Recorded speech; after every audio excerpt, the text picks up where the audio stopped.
뼈가 약해지는 진짜 이유가 뭘까요? 나이가 들어서 자연스러운 현상일까요? 아니면 우리가 무심코 놓치고 있는 습관 때문일까요? 많은 분들이 칼슘제를 챙겨 먹으면 괜찮다라고 생각하시지만 사실은 그렇지 않습니다. 뼈 건강은 단순히 보충제만으로 지켜지지 않습니다. 병원에서 골밀도 검사를 받아본 분들 중에는 나는 매일 칼슘제를 챙겨 먹는데 왜 수치가 낮지? 라고 의아해하신 분들이 많습니다.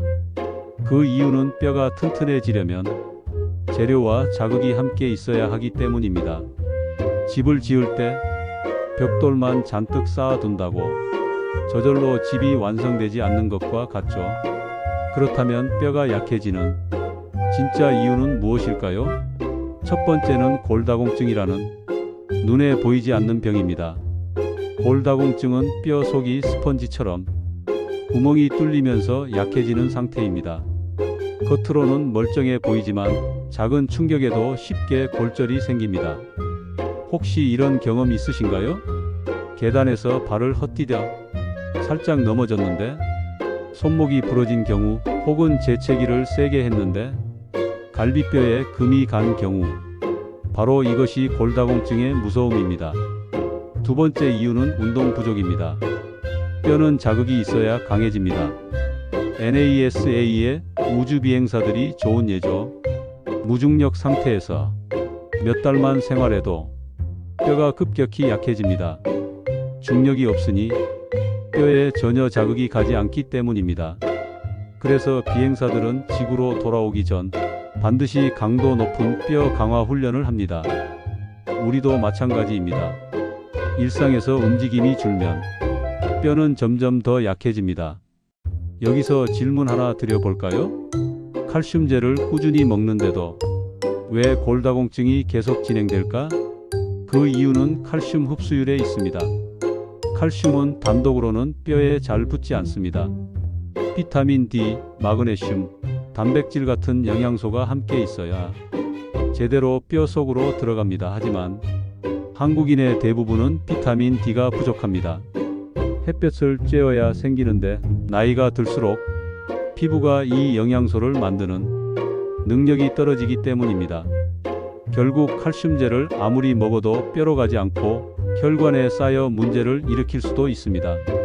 잠시 후에는 그렇다면 뼈를 진짜 튼튼하게 만들려면 어떤 음식과 습관이 필요할까? 라는 질문에 답해 드리겠습니다.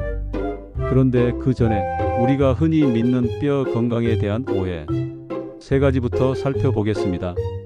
첫 번째 오해는 우유만 마시면 뼈가 강해진다는 생각입니다. 물론 우유에는 칼슘이 풍부합니다. 하지만 유당불내증이 있는 분들은 속이 불편해서 오히려 건강을 해칠 수 있습니다. 뼈 건강을 챙기려다 위장에 탈이 나는 거죠. 두 번째 오해는 운동은 젊은 사람들만 하는 거다라는 생각입니다. 사실 70대, 80대도 꾸준히 운동을 하면 골밀도가 올라갑니다. 하루에 15분씩만 가벼운 운동을 꾸준히 실천해도 수치가 개선된 사례가 많습니다. 뼈는 나이에 상관없이 자극을 받으면 반응합니다.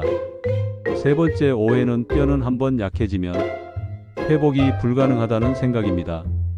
물론 젊었을 때처럼 완벽히 회복되기는 어렵습니다.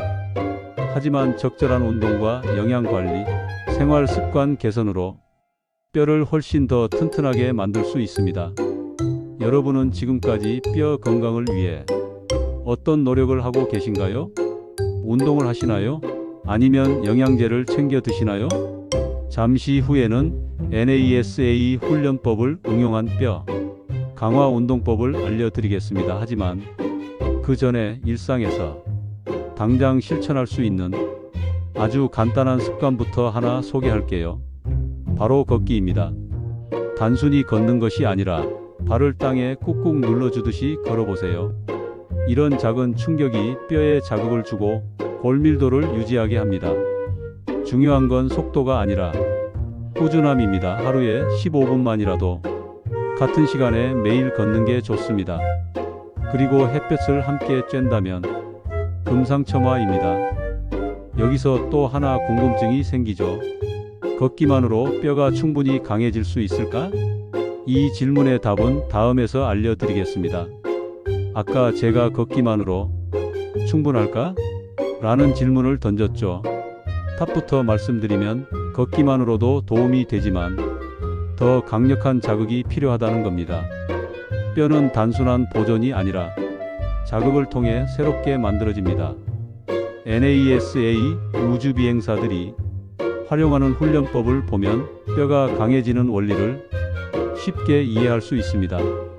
무중력 상태에선 뼈의 하중이 전혀 걸리지 않기 때문에 우주비행사들은 하루에 몇 시간씩 저항 운동을 합니다. 무거운 기구를 들어 올리거나 밴드를 당기고 점프 동작을 반복하죠. 그렇게 해서 뼈에 강한 자극을 주지 않으면 지구로 돌아왔을 때 걷기도 힘들어집니다. 그렇다면 우리도 이렇게 해야 할까요? 거창한 장비가 없어도 괜찮습니다. 실생활에서 충분히 따라할 수 있습니다.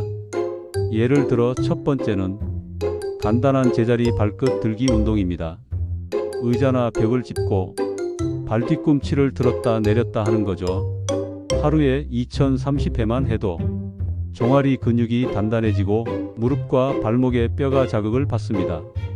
TV 보시면서도 할 수 있으니 부담이 없죠. 두 번째는 가벼운 아령 들기입니다. 무거운 게 아니어도 됩니다. 1kg짜리 생수병만 들어도 충분합니다. 팔에 힘을 주고 천천히 들어 올렸다 내리면 상체 뼈와 근육에 동시에 자극을 줄 수 있습니다. 중요한 건 반복입니다. 하루에 10번이라도 꾸준히 하면 효과가 쌓입니다. 세 번째는 살짝 점프하기입니다. 아니, 나이 들어서 점프하면 위험하지 않나? 이렇게 생각하실 수 있습니다. 맞습니다. 무릎이나 허리가 약하신 분들은 주의해야 하지만 건강이 허락한다면 작은 점프 동작은 뼈를 튼튼하게 만드는데 아주 효과적입니다. 발이 바닥에서 살짝 떨어졌다가 닿는 순간 뼈에 충격이 가해지면서 골밀도가 자극을 받는 겁니다. 여기서 궁금증 하나. 근육 운동과 뼈는 무슨 관계가 있을까? 근육과 뼈는 마치 형제처럼 붙어 있습니다. 근육이 당겨지면 뼈에도 자극이 가해지고 뼈는 그 자극에 맞춰 강해집니다. 그래서 근육을 키우면 뼈도 함께 강해지는 겁니다. 실제로 연구 결과를 보면 근육량이 많은 사람은 골절 위험이 훨씬 적습니다. 넘어져도 근육이 완충 역할을 해주고 뼈가 쉽게 부러지지 않죠. 그래서 단순히 걷기만 하는 것보다는 근육 운동을 곁들이는 게 훨씬 효과적입니다. 잠시 후에는 뼈를 위해 꼭 챙겨야 할 음식 이야기를 드리겠습니다. 하지만 그 전에 실제 사례 하나를 소개할게요. 70대 초반 여성 환자분이 계셨습니다. 골밀도 검사를 했더니 기준치보다 많이 낮게 나왔습니다. 약을 권유받았지만 약에 의존하고 싶지 않다고 하셨습니다. 그래서 운동과 식단을 조절하면서 3개월 동안 실천하셨죠. 매일 아침 15분 걷기, 저녁에 1kg 생수병으로 팔 운동, 그리고 햇볕 쬐기. 딱 이것만 하셨습니다. 3개월 뒤 검사 결과 골밀도가 약 10% 정도 개선되었습니다. 의사도 놀라워했죠. 이분이 하신 건 특별한 게 아닙니다. 꾸준한 습관과 작은 노력입니다. 여러분도 충분히 따라할 수 있습니다. 그런데 여기서 또 질문이 생깁니다. 운동만 하면 되는 걸까? 음식은 뭘 먹어야 할까? 뼈는 영양 없이는 절대로 강해지지 않습니다.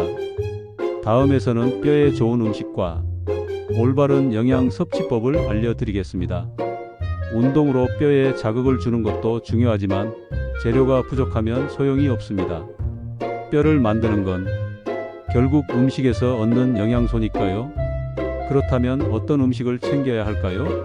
많은 분들이 칼슘이 제일 중요하다고 알고 계십니다. 맞습니다. 칼슘은 뼈의 주재료죠.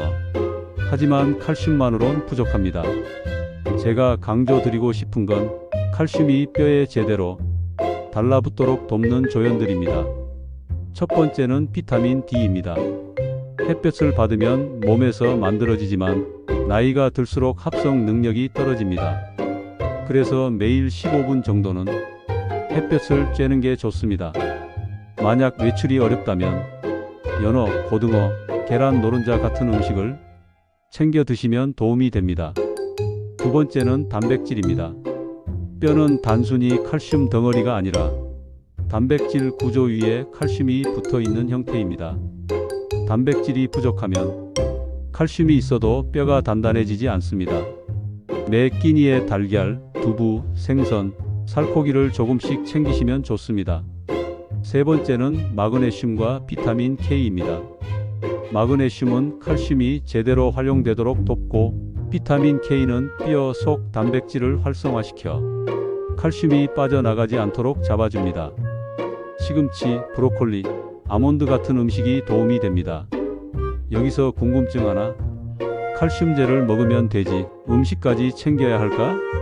실제로 칼슘제를 과하게 먹으면 혈관에 쌓여 동맥경화 위험을 높일 수 있습니다. 음식으로 균형 있게 섭취하는 게 훨씬 안전하고 효과적입니다. 이제 생활 습관 이야기를 해볼까요? 뼈 건강은 운동과 음식 외에도 일상에서 작은 습관들이 큰 영향을 미칩니다. 첫 번째 습관은 자세 바로 잡기입니다. 구부정하게 앉거나 스마트폰을 오래 보면 척추가 점점 약해집니다. 하루에 몇 번씩 어깨를 펴고 허리를 곧게 펴는 연습을 해보세요. 작은 습관이지만 뼈에 큰 도움이 됩니다. 두 번째 습관은 넘어짐 예방입니다. 사실 나이 들어 골절이 생기는 가장 흔한 원인은 낙상입니다. 집안에 미끄러운 매트, 헐거운 슬리퍼, 어두운 조명 같은 게 있으면 금세 넘어집니다. 미리 환경을 정리해 두는 것이 최고의 예방책입니다. 세 번째 습관은 체중 관리입니다. 너무 마르면 뼈가 약해지고 너무 살이 찌면 관절과 뼈에 무리가 갑니다. 적정 체중을 유지하는 것이 뼈 건강에도 좋습니다. 여러분, 여기서 질문 하나 드려볼게요. 만약 골다공증을 방치하면 어떤 일이 생길까요? 단순히 뼈가 약해지는 걸로 끝나지 않습니다. 척추가 휘고 허리가 점점 굽어지고 키가 줄어듭니다. 그리고 작은 충격에도 골절이 반복되면 결국 누워 지내야 하는 상황까지 갈 수 있습니다. 그렇기 때문에 지금부터라도 뼈 건강을 챙기는 게 너무나 중요합니다. 지금까지 말씀드린 내용을 정리해 볼까요? 뼈는 단순히 칼슘만으로는 강해지지 않는다. 운동, 특히 걷기와 근력 운동으로 꾸준히 자극을 줘야 한다. 음식은 칼슘뿐 아니라 비타민 D, 단백질, 마그네슘, 비타민 K가 함께 필요하다. 생활 속 작은 습관들, 예를 들어 자세, 낙상 예방, 체중 관리가 뼈 건강을 지킨다. 뼈는 우리의 몸을 지탱하는 기둥입니다. 이 기둥이 무너지면 삶의 질이 크게 떨어집니다. 하지만 지금부터라도 관리하면 늦지 않습니다. 매일 15분 걷기, 햇볕 쬐기, 단백질 챙기기 작지만 꾸준한 습관이 여러분의 뼈를 지켜줄 겁니다. 여러분은 평소에 뼈 건강을 위해 어떤 음식을 드시고 어떤 운동을 하고 계신가요? 댓글로 경험을 나눠주시면 다른 분들에게도 큰 도움이 될 거예요. 좋아요와 구독, 알림 설정은 뼈 건강만큼이나 오래가는 힘이 됩니다. 다음 영상에서는 관절과 뼈를 함께 지키는 운동법을 더 깊이 알려드리겠습니다. 오늘도 건강한 하루 되세요.